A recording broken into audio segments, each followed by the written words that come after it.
Coming up on the Met Report. Being paralyzed doesn't stop one MSU Denver student from pursuing his dreams. College students in Paris play their part in the recovery following the terrorist attacks. Everyone's just kind of supporting each other. More snow in our forecast? Find out how it'll affect your travel plans. The Met Report starts now.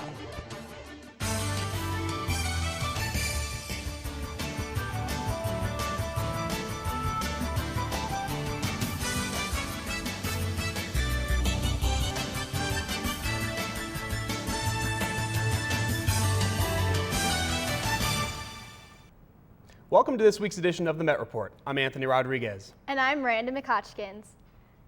The spring semester is right around the corner, which means Startup Week is closer than you think. Tomas Lopez gives us some tips to help ease your financial aid experience. We've all been there before. Startup Week at the Office of Financial Aid can be crazy. My name is Brittany Wood, and I am a peer counselor in the Office of Financial Aid. The first thing is always check your email. That's the only official communication that we will contact any student. It's important for students to ask questions and make sure you're not afraid of asking those questions, because it is our job to help you. Most of the positions here are called advisors because we are literally giving you all of the advice on how to get financial aid. Many students find themselves making multiple trips to and from the Office of Financial Aid, not knowing that these few tips will save them both time and stress.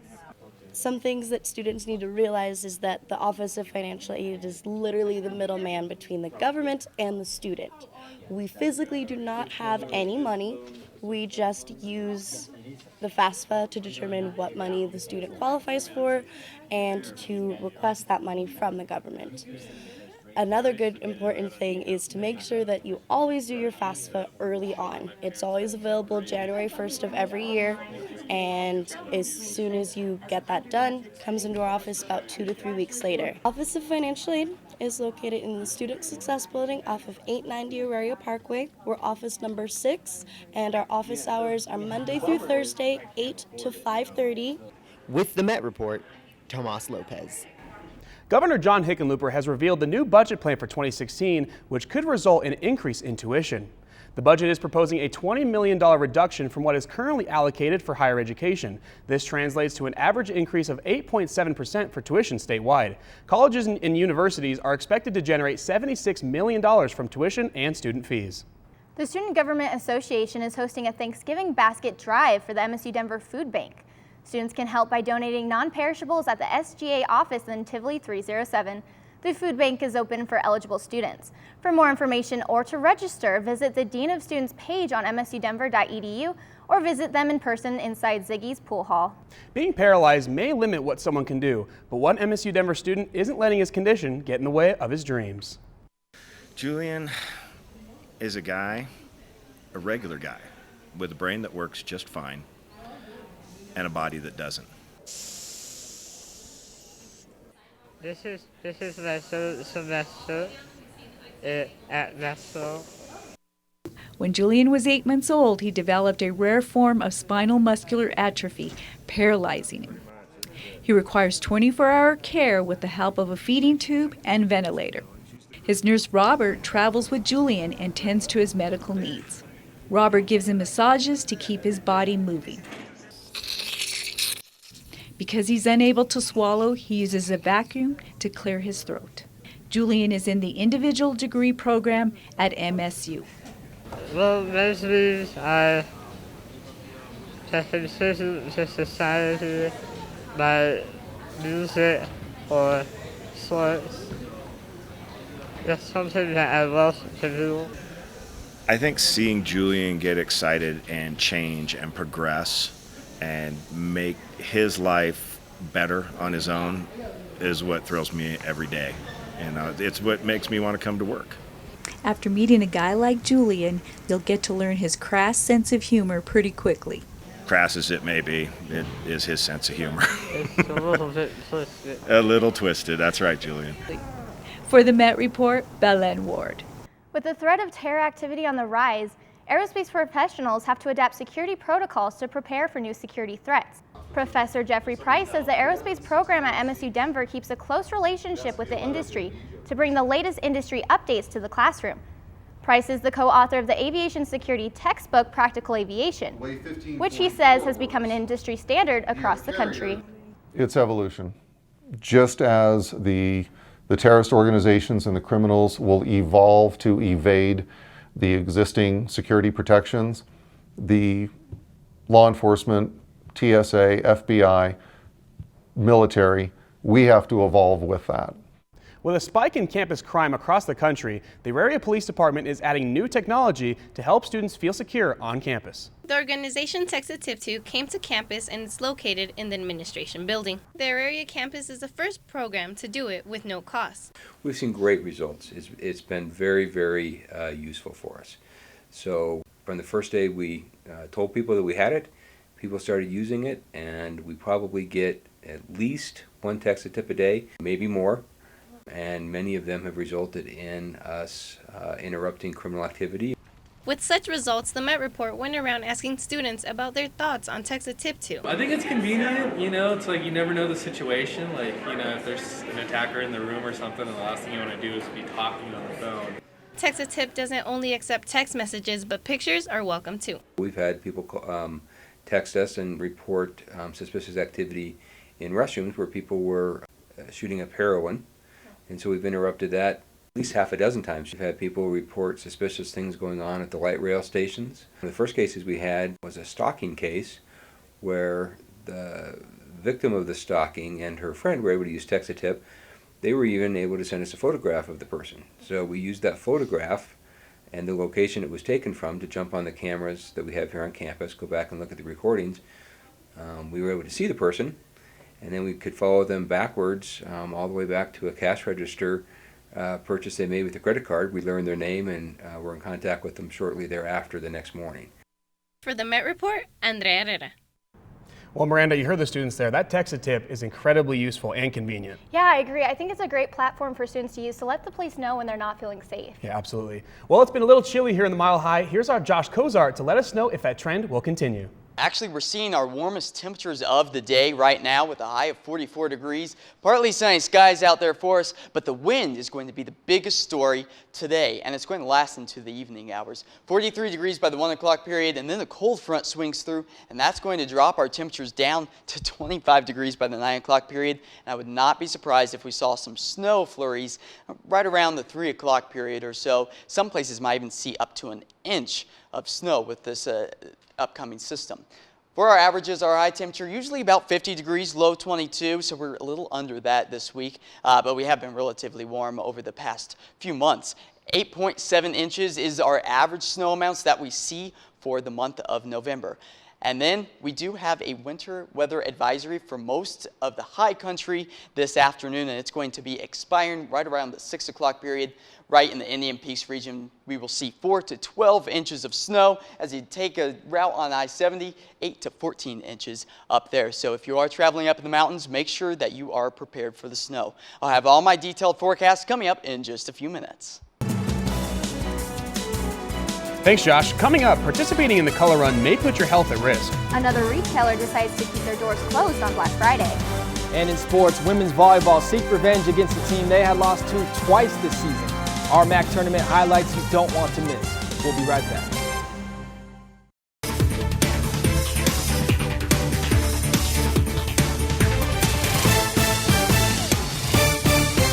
Welcome back. Students in Paris came back from their fall break to a school in mourning. Janice Cadasquel has more.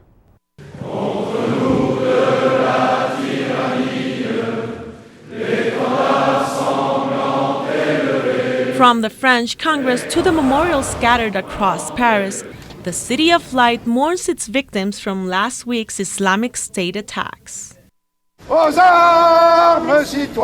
Many victims were young people, and universities are coping with the loss. It seems everywhere that you go and everyone you talk to, they either lost someone or they knew someone that was injured. Schools are raising their security measurements and supporting students who need to talk. They started searching everyone's backpacks. There were also professional psychologists at the school waiting. The attackers were also young. She says she thinks the attackers are just lost kids. They're told, we're going to feed you, we're going to protect you, and then eventually they're obliged to be a part of this. Unfortunately, sometimes brainwashed as well. She says, like all Parisians, they are recovering their own way. Everyone's just kind of supporting each other. We're just trying to comfort everyone. Everyone's open and not shutting themselves out. They are healing with art, food, and love. People are still going out. They're still trying to live their normal life, and they're not letting Paris become some place where everyone's afraid to go out. For the Met Report, Janice Carrasquel. Tax increases on feminine products in the UK have sparked protests from women across the country. 2 women protested outside of Parliament wearing stained white pants, making pedestrians uncomfortable. Tax on the product stands at 17.5%. Protesters want the products to be tax-free. Mislabeling on birth control pills has resulted in several pregnancies in one big lawsuit. More than 100 women have filed suit against Qualitas Pharmaceuticals after they packaged and sold birth control pills with a label oriented 180 degrees the wrong way. This caused women to take the placebo pill instead of the proper active pill, causing at least 94 pregnancies. November is National Adoption Month, and this year the focus goes to foster care. According to the Adoption and Foster Care Analysis and Reporting System, over 420,000 children are in the foster care system in the U.S., with nearly 115,000 children available for adoption. According to the research, 40% of American adults have considered adoption. MSU Denver helps these foster kids in areas of life. Less than a third of all foster kids will attempt college, and only 2% will end up with a bachelor's degree.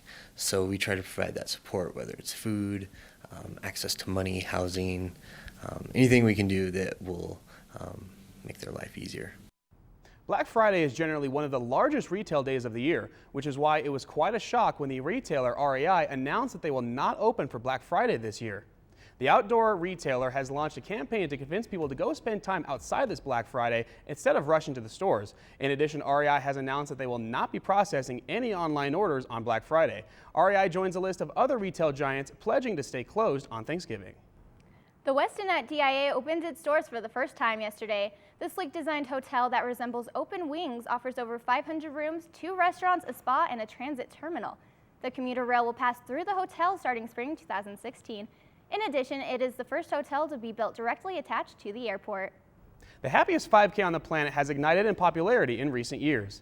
The infamous Color Run is a 5K that has made visits in cities across the country. At the end of the race, participants are doused in various colored powders, but experts are concerned that the powder may not only be toxic to participants' lungs, but also highly flammable. Despite this, organizers claim the powder is made from food-grade cornstarch and is 100% safe.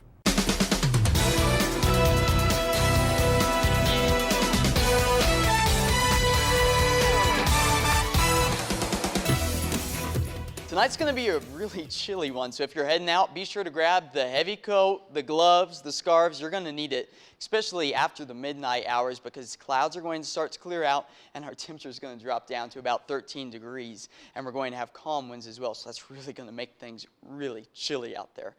So for tomorrow, when you wake up right around the 9 o'clock period, if you get the chance to sleep in, 22 degrees will be your high, plenty of sunshine, and that sunshine is going to continue into the afternoon hours, and we'll get up to a high of about 41 degrees. And the winds are going to be a lot calmer tomorrow than they are today. Now taking a look at Sunday, 53. So we really start to warm up as high pressure system starts to move in, which I'll get into a little bit more here in just a moment. And the sunshine is going to continue, and we will see light winds for your Sunday. Taking a look at the metro area, Denver at 42 degrees, Aurora and Parker both at 41, and as you head up to the high country into the mid-40s. Sunday temperatures, again, all across the metro area, we are going to warm up. Denver at 53, Thornton at 54. Down in the southern areas, you guys are going to be a little bit chillier because of all that snow that's still on the ground than rest of the metro area. We do have this high pressure system sitting over Colorado. That's creating a clockwise rotation or anticyclonic rotation.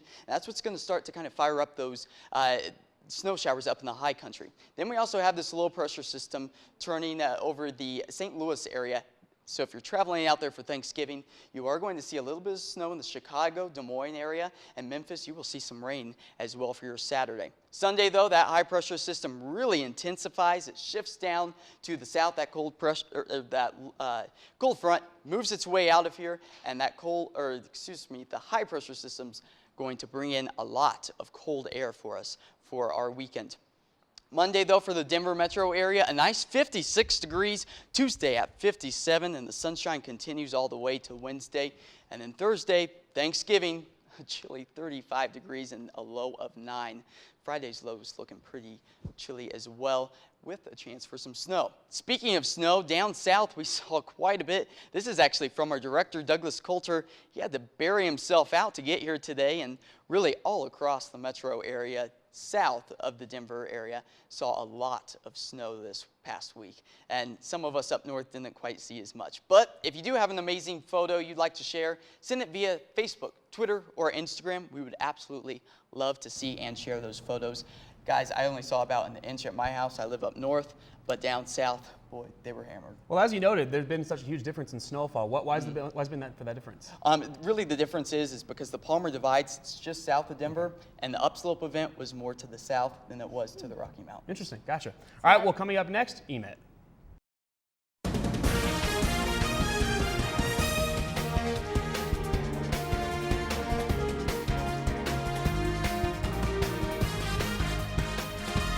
Now joining us for EMET is Melanie Townsend. Hey guys, happy Friday, and as always, it's my pleasure to bring you up to speed with what is happening in the world of entertainment news. And what better way to recap than with EMET's Top 5. At number 5 for your concert watch in Denver, who's ready to rock? The Trans-Siberian Orchestra is playing at the Pepsi Center tomorrow, and tickets are going fast. At number 4, the 21st season of Dancing with the Stars is nearing the end as the contestants compete for the Mirrorball Trophy on ABC's finale. Nick Carter, Bindi Irwin, Carlos Pinavega, and Alex Skarlatos are through to the final round. Tamar Braxton unfortunately left the competition early due to a case of pneumonia. The dance must go on without her. At number 3, Ronda Rousey may have painfully lost the UFC 193 fight against kickboxing champ Holly Holmes, but the battle against social media backlash still rages on.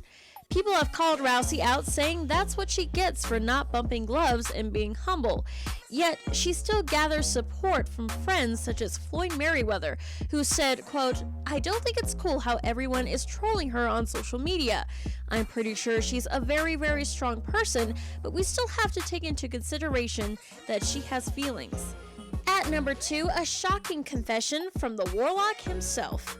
In an interview with Today's Show Matt Lauer, Charlie Sheen reveals he has been HIV positive for the last 4 years and spent $10 million to keep his condition out of the public eye. And finally, at number 1 for our viral vid, let me just bless your ears with some Adele greatness for just a second.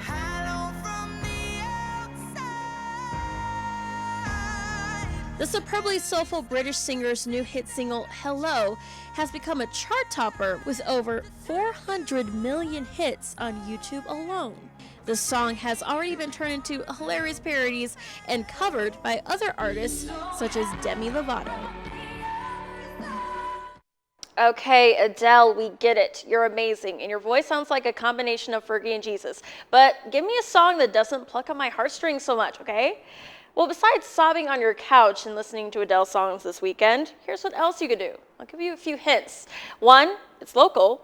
2, it's educational. And 3, it's at the Denver Museum of Nature and Science. Explore the mystery and intrigue on Baker Street at the International Exhibition of Sherlock Holmes. And as the great detective says, you should never formulate theories until you have all the facts. Guests can discover the inspiration behind this iconic detective, see his life of luxury, get a glimpse at some cool Holmes memorabilia, and play actual detectives themselves using clues and codes to unravel a crime in true Sherlock fashion. Sherlock has such an amazing story to it where you can really dive into sleuthing out this mystery for yourself. and use those techniques that Sherlock uses so masterfully as you kind of follow along this wonderful storyline. Never guess, it's a terribly bad habit, of course. Often the smallest or prettiest specimen is the deadliest. And that's what you'll discover in the all-new Power of Poison exhibit.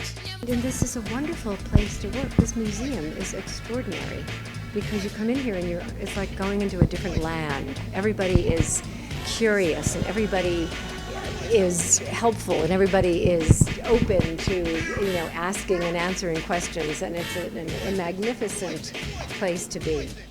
Both exhibits are here for the holiday season until mid-January, so be sure to check them out.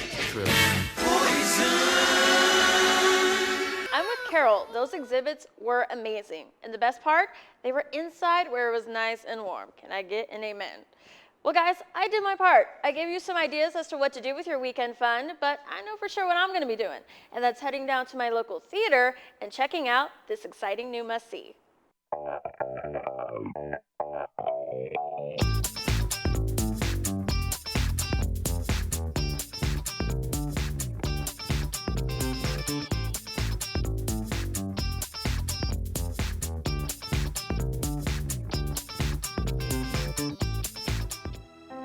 I love you. I love you too. Come one, come all, to the final epic installment of the Hunger Games Mockingjay Part 2. The stakes are higher as Katniss and her valiant Star Squad take the fight to the Capitol and move to bring down the tyrannical President Snow. The new arena is now the Capitol itself, filled with even more dangerous booby traps, creatures, and moral obstacles for the girl on fire to leap through. The game's red carpet premiere in Paris was canceled due to the frightening terrorist attacks last Friday. Jennifer Lawrence shared a heartfelt tweet expressing her condolences to the people of Paris. Despite recent events, audiences look forward to the end of a sensation and all wish the final odds ever in her favor.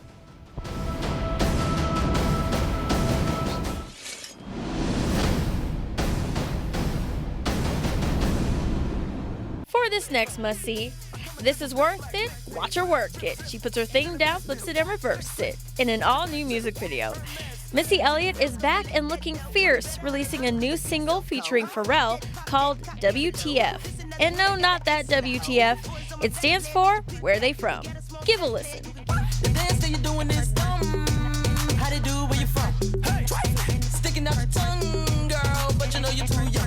Well, it's good to see both my girls back in action.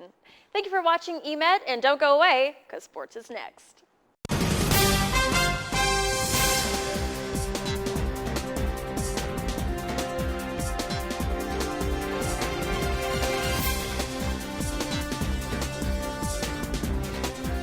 Now joining us for sports is John Madden. Now, becoming the champ is something every athlete dreams of. And after failing to make the postseason last year, the Lady Roadrunners basketball team is back at it with their sights set on a national championship. After winning their first exhibition game, they look to get another win under their belt, taking on Grandview in their final preseason tune-up. MSU Denver waxed Northern New Mexico in their previous game, and Grandview was trying to prevent that from happening to them. In the first, Roadrunner fans say hello to Janae Squires Horton, a transfer from Adams State University who can shoot the lights out. Next possession, Hannah Stepanovic gets the feed and gets the and one. Silky smooth. Stepanovic had 13 points on the night. But Grandview kept it close with number 30, Renice Collier, banking in this layup. And then later, her teammate number 24, Maddie Westergaard, fights through traffic and lays it in, cutting the Roadrunners' lead to 6. But this drive attempt by Grandview gets blocked by Georgia Ordor. Bye, Felicia. The Roadrunners would build upon their lead when Janae, I came to bring the pain, hits from downtown. MSU Denver would take a 40-26 lead into the half. And in the second half, Emily Hardigan was on fire. The sophomore forward took over as Grandview had no answer for her. After she hits this drive, she was so hot that her shooting hand was actually on fire. Ouch. Here's her 20th point on the night, as she also had 7 rebounds and 2 steals, which helped lead a well-balanced offensive attack as MSU Denver ethers Grandview 77-47. Coach Javi, mic check. I thought some in the first half we got outplayed. a little bit. We got out hustled, and so was a little disappointed in that. So it was like, look, let's play every possession as hard as we can, and we got everybody's getting to play, so we've got good balance right there. So the message is we are doing well, but we need to do a lot better. Now, the ladies were not the only ones hitting the court as men's basketball fell to 0-2 on their young season after a 66-76 loss to Arkansas Fort Smith. The Roadrunners' Andre Harris was balling with 13 points and 12 boards, and the Roadrunners had a 32-31 lead at half, but lost that advantage due to their 37% shooting for the game compared to 46% for Arkansas. The road trip continues as the men face Eastern Oregon tonight in the Beaver State. Now, the playoffs is where athletes and teams strive to be. It's where Derek Jeter became Captain Clutch, where Michael Jordan solidified himself as a legend, and it's a place that the Colorado Rockies may never see again. The women's volleyball team hosted UCCS in the RMAC tournament last Tuesday. So the question to ask is, which team would get the Ronda Rousey treatment and get knocked out way too early? MSU Denver was 0-2 against the Cougars this season, including a 3-0 loss last Saturday. But it's tough to beat a good team 3 times, and Michaela Smith starts things off for the Roadrunners with this kill, putting them up early in the first set. Then, double trouble as Ryan Herdeman and Fasadi Fiatoa go for the kill. So who would get it? Would it be A, Ryan Herdeman, B, Fasadi Fiatoa, or C, The Rock, who doesn't care what you think? The answer would be A, Ryan Herdeman, who had 14 kills on the night. Check out Kristen Anderson on the bottom left corner, who lays out for the dig, which then sets up number 12, Summer Gregor, for the kill. MSU Denver will close out the highly contested first set, 26-24.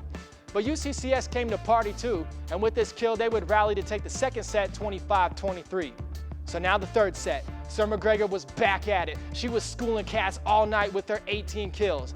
Then later, Brandy Tor catches the Cougars off guard. Ha! Got him. The Lady Roadrunners would take the third set, 25-18. And in the fourth set, Herdeman, bam! She smacks that ball like a bad date, getting the Roadrunners the point. And not to be outdone, Summer Gregor gets some.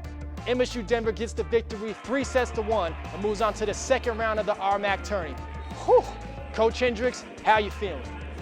We were ultimately looking to have a great response to what happened on Saturday night. And I tell you, that team is about as good on defense as any team we've seen this year. They're just relentless and kept bringing the ball back. And Saturday, what happened is our hitters became frustrated and took poor swings. So I thought tonight we were more patient, waited for the right opportunities to take aggressive swings. So the volleyball team will take on Colorado Mesa tonight in the second round of the RMAC tourney. They are 0-2 against Mesa this season, but they were also 0-2 against UCCS, the team they just beat. Yeah. Do you think they'll advance against Mesa tonight? Well, momentum is in their favor. They're playing well. I like their chances. Yeah, I mean, to have the season end in an RMAC championship would be awesome. It'd be great to see the volleyball team pull away with a championship belt, just like that one right there. That'd be nice. Well, thanks, John. And for all the latest campus news and events, be sure to visit our website at mymetmedia.com and connect with us on Facebook, Twitter, and Instagram. We'd love to hear from you. For the entire Met Report staff, thanks for tuning in to the Met Report. Have a great fall break.